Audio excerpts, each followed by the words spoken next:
Interior, DuPont Manor, Edward's bedroom, night.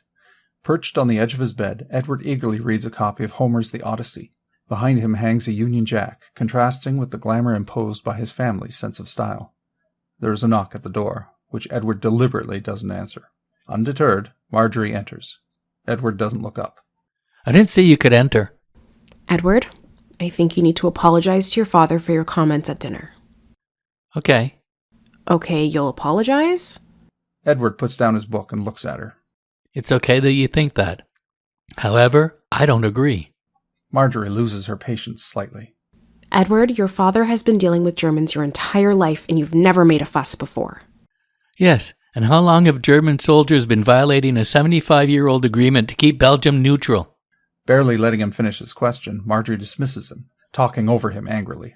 Don't pretend you have these grand concerns for national identity when a month ago you didn't know where Sarajevo was. It doesn't matter where these places are. We shouldn't be making deals with the enemy. The enemy? We're not at war, Edward. We will be. You don't know that. War is coming, Mother, and it's going to impact all of us. She shakes her head, still evidently in denial about the whole thing. If war does break out, you're going to have to take even more responsibility because sales will be through the roof. They already are. All that tells me is that Father will do anything to make a bit of money. Yes, Edward, that's how the world works. He owns a business, and if that business weren't making money, we wouldn't be living the life we do. Edward glares at her disgustedly. We'd still be living here. It's all inherited. He's never actually worked hard for this country. Why is it always a question of this country with you? What do you know about working hard for this country? I'd work hard if I were given the opportunity. You will have that opportunity.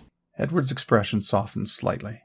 Your father won't be around forever, so you need to be in a position to take over when he's no longer capable. Edward rolls his eyes. And what if a more important duty comes along?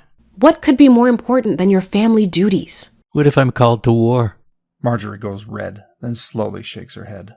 There are millions of young men who can go off to fight if need be. God knows we'll lose half the factory, but nobody can take your place here. Edward looks annoyed, picks up his book and lies down on the bed to read.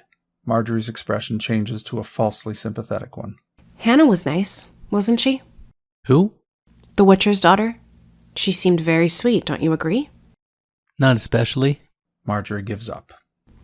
You never like any of the girls we introduce you to. Stop trying to set me up.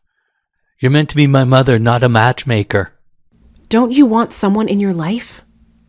Not if you're expecting my love life to be part of a sleazy business transaction.